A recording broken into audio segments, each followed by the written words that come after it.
आपकी बात लाइव में स्वागत है। मैं हूं डॉक्टर मुजफ्फर गजाली। आज यहां होटल रिवरव्यू में दिल्ली के मुसलमानों की socio economic, political and educational condition के बारे में एक तफसीली रिपोर्ट जारी की गई, जो मुस्लिम इंटेलेक्चुअल फोरम और पॉलिसी इंस्टीट्यूट ने मिलकर के तैयार की है। आइए हम उसके तैयार करने वाले प्रोफेसर जावेद साहब और दूसरे लोगों से जानने की कोशिश करते हैं कि इस रिपोर्ट में क्या है और क्यों आपको ये रिपोर्ट पढ़नी चाहिए। जावेद साहब, आपने दिल्ली के मुसलमानों की सोशियो इकोनॉमिकल एंड पॉलिटिकल और एजुकेशनल कंडीशंस को लेकर के एक रिपोर्ट तैयार की है। इस रिपोर्ट में किन किन पहलुओं को आपने शामिल किया है? जी, शुक्रिया। दरअसल जो रिपोर्ट है वो इस बात को देखने की कोशिश कर रही है कि मुसलमानों की जो तालीमी हालत और फिर इक़्तिसादी हालत या जो रोज़गार में उनकी शमूलियत है और साथ साथ जो है लिविंग कंडीशन क्या है, फिर उसके बाद हेल्थ कंडीशंस क्या हैं, सेहत में की सर्विसेज वो कितना अवेल कर पा रहे हैं, इन सारे ही मसाइल पे एक तरह से रिसर्च किया गया है। और ख़ास तौर से जो माइनॉरिटीज़ के लिए जो डेवलपमेंट पॉलिसीज़ हैं दिल्ली गवर्नमेंट की, उस पे भी बहस की गई है। अगर हम देखें तो जो दिल्ली मतलब एक बड़ा मेट्रोपॉलिटन सिटी और शहर, उसमें मुसलमान करीब 15% के आसपास हैं। और हमें ये लगा कि मुस्लिम एज ए कैटेगरी हमको देखने की ज़रूरत है कि ये कहाँ पे खड़े हुए हैं। और मुसलमानों में भी अगर देखा जाए जो 15% की आबादी है, उसमें ज़्यादातर पसमानदा तबकात के मुस्लिम्स हैं। तो ये और भी ज़रूरी हो जाता है कि हम ये देख पाएँ कि जो गवर्नमेंट के तमाम तरह की कोशिशें हैं, उसमें मुसलमान कितना फ़ायदा उठा पा रहे हैं। इसमें हर चैप्टर के बाद में आपने रिकमेंडेशन दी है कि उस हालत को कैसे सुधारा जाए। जी। तो क्या आपके सजेशंस हैं उसको लेकर? जी, लगभग जो मैं अगर देखा जाए तो एक मतलब समरी के तौर पे या एक तरह से उसका एक मतलब एक ख़ास अगर पहलू लिया जाए तो उसमें हमारा ये कहना है कि जो बड़े हेल्थ से मुताल्लिक इंस्टीट्यूशंस हैं, एजुकेशन से मुताल्लिक इंस्टीट्यूशंस हैं या आंगनवाड़ी सेंटर्स हैं, इस तरह के इंस्टीट्यूशंस और हायर एजुकेशन के जो इंस्टीट्यूशंस हैं वो भी माइनॉरिटी कंसंट्रेशन वाले इलाकों में बनने चाहिए और वो वहाँ पे काम करें। और ऐसी सूरत हाल में अगर हम देखें बजट के बारे में, तो बजट की भी जो सूरत हाल है वो बहुत ही ठीक नहीं है। जो SC/ST माइनॉरिटी वेलफेयर डिपार्टमेंट है, जिसमें कि तालीम के बहुत सारे प्रोग्राम हैं, लेकिन हो क्या रहा है कि उसका बजट जो है, जो मतलब टोटल बजट है, जो मजमूई बजट है, उसमें बमुश्किल 0.5% से भी कम है। और जो स्कीम्स हैं, जो प्रोग्राम्स हैं, चाहे वो फ़ी रिइंबर्समेंट का प्रोग्राम हो या स्टेशनरी परचेस का हो या मेरिट कम मीन्स हो या pre matric post matric scholarship हो, ये सारे प्रोग्राम्स का दायरा बहुत छोटा है और जो अमाउंट दिया जा रहा है वो बहुत कम है। इसी तरह से जो रोज़गार की बात दिल्ली गवर्नमेंट ने किया था, उसमें उन्होंने इन जनरल बात किया, लेकिन उन्होंने कभी भी ये नहीं कोशिश की कि जो अक़लियत हैं या जो दलित है, आदिवासी हैं, वो काफ़ी पिछड़े हुए हैं, उनको कैसे शामिल किया जाए अपने तरक्याती प्रोग्राम में। तो इस तरह की सिफारिशात हमने दी हैं। और उसके साथ साथ हमने ये कहा है कि जो ये SC/ST माइनॉरिटी वेलफेयर डिपार्टमेंट है, ये अक़लियतों के लिए भी एक सेल बनाए और अक़लियत जो हैं वो मतलब काफ़ी ज़्यादा उनके प्रोग्राम्स गवर्नमेंट ऑफ इंडिया भी चला रही है और कुछ प्रोग्राम दिल्ली गवर्नमेंट के हैं। तो उनके इम्प्लीमेंटेशन, उनके नफाज के लिए इनके पास प्लानिंग और इम्प्लीमेंटेशन मॉनिटरिंग के लिए कोई प्रॉपर जो है अदारा या इंस्टीट्यूशन नहीं है, तो उसको कैसे मतलब स्ट्रेंथन किया जाए, तो इसके बारे में भी हमने सिफारिश किया है। जो हमारे 4 ऐसे इंस्टीट्यूशन हैं, हाँ, जैसे वक्फ बोर्ड है, जी, उर्दू एकेडमी है या माइनॉरिटी कमीशन है, जी, तो ये सारे लोग क्या काम नहीं कर पा रहे हैं आपकी रिपोर्ट के मुताबिक? देखिए, जो मतलब माइनॉरिटी इंस्टीट्यूशन में जो कमीशन है, कमीशन का काम एट्रोसिटीज़ पे बात करना है, लेकिन साथ साथ वो डेवलपमेंट इश्यूज़ को भी टेकअप कर सकता है। बट ऐसा लगता है कि जो स्टाफ की कमी है वो मेरे ख्याल से उस चीज़ में हायल हो रही है। मैं ये भी कहूँगा कि पॉलिटिकल विल की भी कमी है। इसी तरह से जो वक्फ के अदारे हैं या जो उर्दू एकेडमी है, वहाँ पे भी सूरत हाल बहुत ज़्यादा जो मसाइल हैं उनको लेके नहीं है और अपने आप में ये किसी तरह से जैसे अपने आप को कमज़ोर इंस्टीट्यूशन मानते हैं। तो जब तक इंस्टीट्यूशन मजबूत नहीं होंगे, मुझे नहीं लगता है कि वो अपने काम सही ढंग से कर पाएंगे। आपने इसमें बजट को लेकर भी स्टडी की है? जी। तो आपने ये बताया कि बजट धीरे धीरे कम होता जा रहा है, इंक्रीज होने के बजाय डिक्रीज हो रहा है, जबकि पॉपुलेशन बढ़ रही है। जी हाँ। तो वो कैसे मिसमैच हो रहा है देखिए, और इसका क्या नुकसान होने वाला है? देखिए उसमें क्या है ना कि जो स्कीम से मैंने आपसे कहा कि उनका दायरा जो है बहुत पुराना है, जो अमाउंट दिया जा रहा है वो मतलब उसमें इजाफा नहीं हुआ है, दायरा अपने आप में सिकुड़ता जा रहा है। तो ज़्यादा से ज़्यादा बेनिफिशरीज़ को हम कैसे टारगेट करें और जो अमाउंट है जो बेनिफिशरीज़ को मिलना है, जो उसका फ़ायदा उठाने वाले लोग, उसको कैसे बढ़ाया जाए। और साथ साथ जो उनके लिए पेरेंटल क्राइटेरिया एलिजिबिलिटी का है कि पेरेंट्स की इनकम इतनी हद तक होनी चाहिए, उसको भी जो है हायर लेवल पे लेके जाने की ज़रूरत है। तो इससे बजट भी बढ़ेगा। जब हम ये तीनों चीज़ों में सुधार लाएंगे तो उम्मीद ये है कि डिपार्टमेंट का बजट भी बढ़ेगा। और साथ साथ क्या है कि कहीं ना कहीं जैसे 15 पॉइंट प्रोग्राम जो कि नेशनल लेवल पे एक पॉलिसी बनाई गई, तो उसको दिल्ली गवर्नमेंट को भी अपने यहाँ नाफिज करना चाहिए। लेकिन 15 पॉइंट प्रोग्राम को लेकर के दिल्ली गवर्नमेंट ने इस तरह का कोई इनिशिएटिव नहीं लिया है। जो उनके जनरल सेक्टर प्रोग्राम हैं, चाहे वो आपके हेल्थ के एजुकेशन के हों, उसमें अगर वो 15 पॉइंट प्रोग्राम नाफिज करते तो माइनॉरिटी इलाकों में उनको बहुत ज़्यादा स्कूल और मतलब ITIs और आंगनबाड़ी सेंटर्स, हेल्थ सेंटर खोलने के लिए ज़्यादा एक तरह से मौके मिलते हैं माइनॉरिटीज़ को। तो 15 पॉइंट प्रोग्राम जो PMNU 15 पॉइंट प्रोग्राम के नाम से जाना जाता है और जिसकी शुरुआत जो है 2004-05 से हुई थी, मुझे लगता है वो दिल्ली गवर्नमेंट ने अपने लेवल पे उस पर इम्प्लीमेंट नहीं किया। हालांकि सेंटर भी उतना अच्छा नहीं कर रहा है। जावेद साहब, आपकी टीम में कौन कौन लोग थे हमारे और इसी रिपोर्ट के दायरे को आइंदा और कितना बढ़ाने का इरादा है? जी, बहुत शुक्रिया इस सवाल का आपका। हमारे टीम में 4 लोग काम कर रहे थे जो इकोनॉमिक्स बैकग्राउंड के हैं, अलग अलग इदारों में काम कर रहे हैं। और मेरा ख्याल ये है कि ये डेटा जो हमने लिया वो गवर्नमेंट सोर्सेज से था।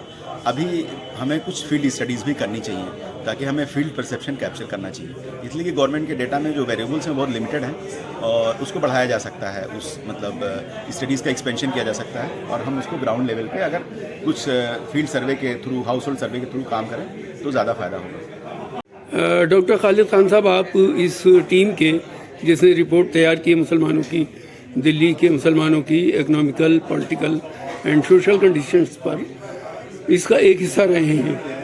तो आपने क्या पाया कि मुसलमानों का एनरोलमेंट प्राइमरी सतह से लेकर और हायर एजुकेशन तक क्या किस तरह की दिक्कतें आपको महसूस हुई रिपोर्ट के दौरान? सबसे बड़ी दिक्कत मुसलमानों में आमतौर से जो है वो हायर एजुकेशन में इनरोलमेंट की अगर बात की जाए, प्राइमरी और सेकेंडरी, प्राइमरी और एलिमेंट्री मीन्स 1 to 8 जिसको एलिमेंट्री एजुकेशन कहते हैं, इनरोलमेंट की दिक्कत यहाँ पर नहीं है। क्यों नहीं है? क्योंकि गवर्नमेंट का अपना राइट टू एजुकेशन का प्रोग्राम है, यूनिवर्सलाइजेशन ऑफ एलिमेंट्री एजुकेशन का है, जिसकी वजह से सारे बच्चे, मोर देन 95% डेटा कहता है 95% से ज़्यादा लोग इनरोल्ड है स्कूल में, कम से कम पेपर पर। प्रॉब्लम शुरू होता है सेकेंडरी से घटता चला जाता है।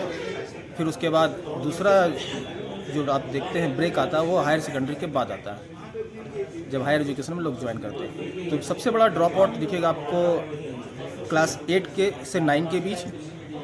दूसरा जो बड़ा जंप दिखेगा वो क्लास 12 से हायर एजुकेशन के बीच दिखेगा। जब आप और जो मुस्लिम के हवाले से अगर बात की जाए, ये तो एक जनरल सी कहानी है, तो मुस्लिम के हवाले से जो सबसे जो सोचने वाली बात है वो ये है कि मुस्लिम का इनरोलमेंट का जो गैप है बाकी कम्युनिटी के मुकाबले, जैसे जैसे आप एजुकेशन में ऊपर की तरफ उठते हैं वो गैप बड़ा होता चला जाता है। माने एजुकेशन के ऊपरी हिस्से में, ऊपरी सतह पर मुस्लिम का बैकवर्डनेस बहुत ज़्यादा है। ये सबसे बड़ा मसला है जिसे सॉल्व करने की ज़रूरत है। तो जब एजुकेशन में पीछे हैं तो एम्प्लॉयमेंट की क्या हालत है? एम्प्लॉयमेंट की हालत, अगर हम एम्प्लॉयमेंट की बात करें तो हम 2 तरह की प्रॉब्लम की बात कर सकते हैं। इनफैक्ट कई तरह की प्रॉब्लम्स हैं। अगर एजुकेशन के हवाले से करें तो एक जो मसला है कि एजुकेटेड कम एजुकेटेड है तो क्वालिटी एम्प्लॉयमेंट मिलना मुश्किल है, अच्छे एम्प्लॉयमेंट में नहीं होंगे। तो ये नंबर 1 मसला है। दूसरा नंबर प्रॉब्लम ये है कि जो लोग एजुकेटेड हैं उनमें भी जो उनको एम्प्लॉयमेंट जो मिलना है वो कम है। मिसाल के तौर पर दिल्ली में ही टोटल अनएम्प्लॉयमेंट रेट कैलकुलेट जो किया जाता है, जो लेबर फोर्स का कितना परसेंट है, ये एक समझने वाली बात है। पॉपुलेशन का परसेंट नहीं, लेबर फोर्स का कितना परसेंट। लेबर फोर्स ऐसे लोगों को कहते हैं जो लोग काम करना चाहते हैं या काम में है, सब पूरी आबादी को मिलाकर कहते हैं। इनका 13% अनएम्प्लॉयड है हिंदुओं में, और मुसलमानों में 22% लोग हैं, मीन्स 100 में से 22 ऐसे लोग हैं जो जिनके पास डिग्री तो है हायर एजुकेशन की, मगर रोज़गार नहीं है मुसलमानों में। तो मसला ये है। अब इसके पीछे वजह क्या है? वजह कई हो सकते हैं। वजह एक तो है कि लो क्वालिटी एजुकेशन अगर हो भी गया है तो क्वालिटी ऑफ एजुकेशन ऐसा नहीं है जिसके बिना पर नौकरी मिल जाए। कई बार मिसमैच होता है, डिग्री किसी सब्जेक्ट में है और मार्केट में डिमांड किसी और सब्जेक्ट का है, यह भी एक प्रॉब्लम है। बहुत सारी स्टडीज़ में डिस्क्रिमिनेशन का भी आता है। मुस्लिम होने की वजह से नौकरी मिलने की जो संभावना है वो घट जाती है। ये कहानी है एजुकेशन और एम्प्लॉयमेंट के लिंकेज की। सिर्फ एम्प्लॉयमेंट पर भी अगर फोकस करें तो एम्प्लॉयमेंट को हम लोग 3 तरीके से देख सकते हैं। ये 3 तरह के लोग वर्कर्स होते हैं। एक होते हैं जो सेल्फ एम्प्लॉयड कहलाते हैं, जो अपना बिजनेस करते हैं, अपना दुकान खोले हैं या अपना कुछ मैंने रेवड़ी वाला काम होता है, इस तरह जो भी काम करें, या फेरी वाला काम है, इसको सेल्फ एम्प्लॉयड कहते हैं। दूसरा होता है रेगुलर एम्प्लॉयड। ऐसे लोग जैसे किसी कंपनी में या किसी भी अच्छे जगह पर, किसी अच्छी कंपनी हो सकती है या बड़ा स्टोर भी हो सकता है, रेगुलर बेसिस पर नौकरी कर रहे हैं, रेगुलर बेसिस पर उनको सैलरी मिलता है। उसके साथ कुछ और बेनिफिट भी मिल सकते हैं, जैसे आपको हेल्थ का बेनिफिट हो सकता है, पीएफ हो सकता है। इस तरह के जॉब में रहने वाले लोगों को रेगुलर एम्प्लॉयड कहते हैं। तीसरा होता है कैजुअल एम्प्लॉयमेंट। ऐसे लोग जो दिहाड़ी का रोज़गार करते हैं, काम करते हैं, पैसा लेते हैं, छुट्टी। तो सबसे जो बेहतरीन क्वालिटी है नौकरी का वो है रेगुलर एम्प्लॉयमेंट का। और इस तरह की नौकरियों में मुसलमानों की तादाद बहुत कम है। ये बहुत बड़ा मसला है। सेल्फ एम्प्लॉयमेंट में इनका तादाद सबसे ज़्यादा है, बाकी कम्युनिटी के मुकाबले, बाकी रिलीजियस ग्रुप के मुकाबले सेल्फ एम्प्लॉयमेंट में मुसलमानों की तादाद सबसे ज़्यादा है। वजह क्या है? वजह ये है कि जब अच्छे रोज़गार नहीं मिलते हैं तो लोग अपना छोटा सा बिजनेस खोल लेते हैं और बिजनेस खोलकर अपना सर्वाइवल, अपनी ज़िंदगी काटते हैं। तो वो ये एम्प्लॉयमेंट जो वो सर्वाइवल के लिए एम्प्लॉयमेंट है, ना कि चॉइस के लिए है। तो ये मसला है। एक और मसला जो एम्प्लॉयमेंट के हवाले से कहना बहुत ज़रूरी है वो है अर्निंग का।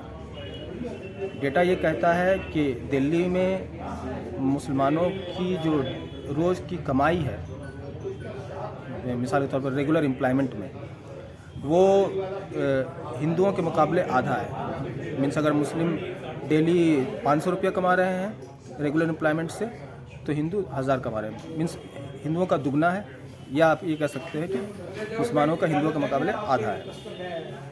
तो इनकम भी ऐसा नहीं कि सिर्फ रेगुलर एम्प्लॉयमेंट मिल गया तो मसला हल हो गया, नहीं। मिलने के बावजूद अर्निंग जो है वो कम है। एक और जो पॉइंट है जो मेरे ख्याल से बताना बहुत ज़रूरी है कि जो मॉडर्न सेक्टर्स है, सर्विस सेक्टर, आईटी हो सकता है, हेल्थ हो सकता है, एजुकेशन हो सकता है, इसमें मुसलमानों की तादाद कम है। मुसलमानों की तादाद कहाँ ज़्यादा है? मैन्युफैक्चरिंग में, जो चीज़ों को, सामान को बनाने का काम होता है, कारीगरी का काम होता है। अब इसके अंदर भी अगर आप देखेंगे, मैन्युफैक्चरिंग के अंदर भी कपड़े के काम में मुसलमानों का बहुत बड़ा कॉन्सेंट्रेशन है। मुस्लिम वर्कर का जो सेल्फ एम्प्लॉयड है, जैसे जरी का काम हो गया, हो सकता है कपड़े सिलने का काम हो गया, वो ये दर्शाता है कि जो बड़ी कंपनी है या दुकान है जो काम आउटसोर्स करते हैं, घर पर बैठ करके मुस्लिम्स काम करते हैं, काम करके भेजते हैं उनको और उससे सर्वाइव कर रहे हैं। दूसरा जो मसला है वो है ट्रेड। ट्रेड के माने क्या हुआ? कोई दुकान में कुछ सामान जो डेली बेसिस पर बेचते हैं, सब ट्रेड है। ग्रोसरी शॉप भी ट्रेडिंग है। इस तरह के चीज़ों में मुस्लिम बहुत ज़्यादा हैं। तो ये 1-2 सेक्टर में ही सबसे ज़्यादा होना, और वो भी ऐसा सेक्टर है जो ऐसा नहीं है कि वो बाई चॉइस है, ये भी सर्वाइवल के लिए है। बाकी सेक्टर में एंट्री नहीं हुआ है, इसलिए यहाँ पर है। तो ज़रूरत ये है कि मुसलमानों को और भी बाकी सेक्टर्स में, वो आईटी सेक्टर है, हेल्थ है, आजकल तो डेटा साइंस चल रहा है, तो आर्टिफिशियल इंटेलिजेंस है, इस तरह के सेक्टर्स में आने की ज़रूरत है। क्या लिविंग कंडीशन जो है वो भी एजुकेशन और एम्प्लॉयमेंट पे असर डालती हैं? लिविंग कंडीशन असर डालती है। एक्चुअली ये ऐसा मामला है कि दोनों तरफ का, क्योंकि आपने लिविंग कंडीशंस को भी इसमें अपनी रिपोर्ट में लिया है। जी हाँ, बिल्कुल जी, दोनों तरह का इशू है। लिविंग कंडीशन के लिए इस रिपोर्ट में हमने क्या किया है, इनकम का डेटा मौजूद नहीं है। कोई भी डेटा सोर्स आप उठाएंगे इनकम का कोई भी इंफॉर्मेशन इकट्ठा नहीं करता है। लेकिन एक इंफॉर्मेशन जो एनएसएस डेटा में मिलता है वो है monthly per capita consumption expenditure, माने एक महीने में एक इंसान अपने कंजम्पशन पे कितना रुपया खर्च कर रहा है। तो ये जानने के लिए कि कौन ज़्यादा खर्च करता है एक महीने के अंदर, तो मुसलमानों का जो कंजम्पशन एक्सपेंडिचर है, पर कैपिटा कंजम्पशन एक्सपेंडिचर सबसे लोवेस्ट है। बाकी तमाम रिलीजियस ग्रुप, हिंदू, सिख, इनके मुकाबले में मुसलमानों का सबसे कम है, जो ये दर्शाता है कि मुसलमानों में गरीबी ज़्यादा है, कम पैसे में वो अपना गुजर बसर कर रहे हैं। जैसा कि उनकी हालत एम्प्लॉयमेंट में ख़राब है और एट द सेम टाइम देखने में मिलता है कि उनका कंजम्पशन एक्सपेंडिचर जो इनकम का एक इनडायरेक्ट तरीका हो सकता है नापने का, वो कम है। तो इसके माने ये है कि एम्प्लॉयमेंट और गरीबी दोनों आपस में लिंक्ड है। लेकिन इसका एक कह सकते हैं विशेष सर्किल है, एक जाल है। एम्प्लॉयमेंट ख़राब है इसलिए गरीब है। अब गरीब है तो एजुकेशन नहीं लेंगे, एजुकेशन या लेंगे तो बहुत ज़्यादा नहीं ले पाएंगे। तो पता चलेगा ये कि ये जो आगे नहीं बढ़ पाने का जो प्रॉब्लम है ये अगले जनरेशन के पास होगा। तो ज़रूरत है इस चीज़ को ब्रेक करने की। वो या तो किसी तरह से इकोनॉमिक अपलिफ्टमेंट हो किसी प्रोग्राम के तहत, वो कम्युनिटी के लेवल पर हो, गवर्नमेंट के लेवल पर हो जो, या ऐसा हो कि एजुकेशन में इतना बड़ा सपोर्ट हो कि मॉडर्न एजुकेशन में और अच्छे इंस्टीट्यूट में जाकर क्वालिटी एजुकेशन हासिल कर सके। दोनों तरीके से ये मसले हल किए जा सकते हैं। हमारे साथ बात करने के लिए बहुत शुक्रिया। जी बहुत शुक्रिया।